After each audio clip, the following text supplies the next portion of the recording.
इस बीच एक और बड़ी चुनौती देश के सामने आई है ब्लैक फंगस के रूप में। ऐसे लोग जो कि कोरोना से उबर चुके हैं वो ब्लैक फंगस नामक बीमारी का शिकार हो रहे हैं। और खास बात यह है कि देश में अब ब्लैक फंगस के मामले बढ़ते जा रहे हैं। ब्लैक फंगस के इलाज के लिए एम्स की तैयारी भी सामने आई है। ब्लैक फंगस के इलाज के लिए गाइडलाइन बनाएगा एम्स।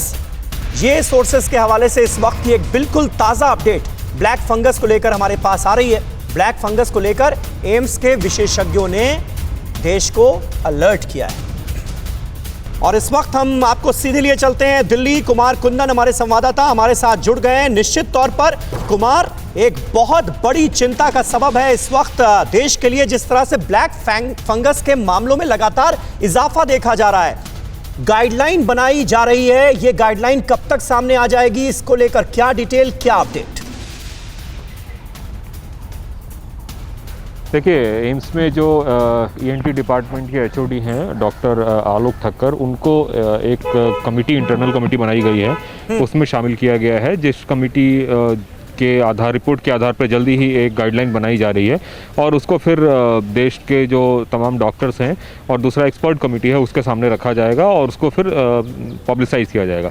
लेकिन इन सब के बीच जो ब्लैक फंगस बीमारी है उसको लेके डॉक्टरों का ये कहना है कि सरकार को समय रहते ही आगाह कर दिया गया था। ऐसा नहीं है कि अचानक से सब कुछ हुआ है। ये अलग बात है कि इसको लेकर कोई इतना तैयार नहीं था कि ऐसा भी कुछ हो सकता है, क्योंकि पिछली वेव में भी देखा गया था। और ब्लैक फंगस हिंदुस्तान के लिए नई बीमारी नहीं है, पुरानी बीमारी है। हाँ। वो अलग बात है कि 6 महीने में पहले जितने केस आते थे उतने केस अब एक दिन में आ रहे हैं, और खास करके देश के कई हिस्सों में। तो ये एक विस्तृत गाइडलाइन इसको लेकर बनाया जा रहा है और वो गाइडलाइन जल्दी ही सार्वजनिक किया जाएगा और उसके आधार पर जो है लोगों को बताया जाएगा कि आपको ये एहतियात बरतना है, ऐसे ये करना है, ऐसे ये करना है।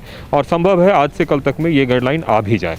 कुमार, जितने भी एक्सपर्ट्स से हम बात कर रहे हैं वो ये कह रहे हैं कि ब्लैक फंगस, जैसा कि आपने बताया, बीमारी पुरानी है, लेकिन अब कोरोना काल में इस बीमारी और इसके केसेस में जबरदस्त तरीके का इजाफा हुआ है, इसीलिए ये एक बड़ी चुनौती बन गई है। दूसरी बड़ी चुनौती ये है कि दवाओं का अभाव है। बहुत जगहों पर ब्लैक फंगस से पीड़ित मरीज जब अस्पतालों का रुख कर रहे हैं तो उनको पर्चे पर दवाएं तो लिख कर दे दी जा रही हैं, लेकिन वो दवाएं मार्केट में मिल नहीं रही हैं, अवेलेबिलिटी नहीं है दवाओं की।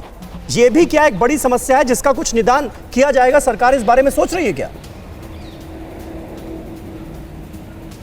देखिए, सरकार की ओर से ये स्पष्ट रूप से कहा गया था कि ब्लैक फंगस की दवाओं को लेकर सरकार पूरी तरीके से नज़र बनाए हुए है।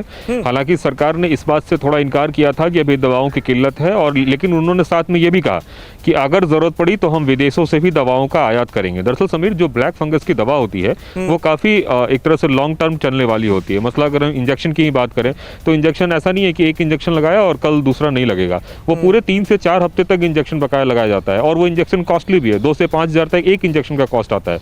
उस हिसाब से सोचिए कि सप्ताह में 14,000 रुपये भी खर्च हो रहे हैं, तो 4 महीने में उस हिसाब 4 हफ्ते में जो है 14 गुना 4 कर सकते हैं, 56,000 रुपये तो ऐसे ही चले जा रहे हैं। स्थिति ये है, सबसे विकट ये है कि चूंकि ये रेयरेस्ट बीमारी, मतलब रेयरेस्ट ऑफ द रेयर बीमारी, कम आंकड़े मतलब कम होते थे और दवा की कीमत काफी ज्यादा होती थी, इसलिए कोई भी मेडिकल जो स्टोर वाला है वो इस तरह की दवाओं को रखता नहीं था। लेकिन अब अचानक से इतनी ज्यादा डिमांड हो गई है कि अब वो ऑलमोस्ट आउट ऑफ ये स्टॉक हो गया है। हालांकि सरकार का दावा ये था कि ये जो दवाएं हैं इसका सब्स्टिट्यूट इंडिया में अवेलेबल है और बहुत तेजी से बड़ी संख्या में इसको बनाया जा सकता है। अगर कैप्सूल की भी बात करें तो वो कैप्सूल्स भी काफ़ी महंगे आते हैं। तो सरकार ये मान के चल रही है कि हम वो स्थिति नहीं आएगी जो रेमडेसिविर या दूसरी दवाओं की आई थी। लेकिन मैं फिर कह रहा हूँ, हकीकत यह है समीर कि देश में किसी भी मेडिकल शॉप पे आप चले जाइए, अगर आप इंजेक्शन ढूंढना चाहें या कैप्सूल ढूंढना चाहें तो आपको नहीं मिलेगी। और सरकारी डॉक्टर भी मान रहे हैं कि ये आउट ऑफ स्टॉक हो गया है मामला। अच्छा कुमार, दूसरी समस्या ये है कि इस वक्त अस्पतालों का क्या हाल है, इससे हम और आप भली भांति वाकिफ हैं। थोड़ी सी हालत सुधरी है लेकिन अभी भी पूरी तरह से नहीं सुधरी है। ऐसे में ब्लैक फंगस के जो मरीज हैं, यानी जिनको कोरोना हुआ वो ठीक हो गए लेकिन अब ब्लैक फंगस से परेशान हैं, उनके ट्रीटमेंट के लिए नॉन कोविड अस्पतालों में कुछ खास व्यवस्था की जा रही है या इस तरफ सोचा जा रहा है?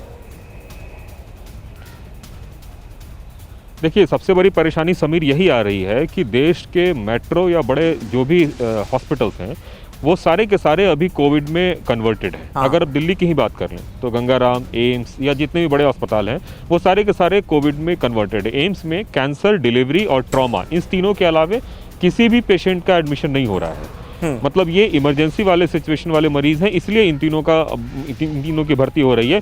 इसके अलावा किसी भी पेशेंट की भर्ती नहीं हो रही है। तो उस हिसाब से अगर आप देखें तो ब्लैक फंगस के लिए नए तरीके से बेड बनाना, नए तरीके से सारा इंतजाम करना, क्योंकि ये नॉन कोविड आइटम में चला जा रहा है, तो वो एक परेशानी का सबब है। और यही वजह है कि खास करके ईएनटी डिपार्टमेंट के लोग जो हैं वो उनको जो है इस पूरे मामले में लगाया गया है, क्योंकि अधिकतर केसेस के जो देखा जा रहा है वो ईयर नोज थ्रोट चेहरे पे ही जो है सारी चीजें जो दिख जा रही हैं और सही बात है। परवाह देश की, सोमवार से शुक्रवार रात 10 बजे TV9 भारतवर्ष पर।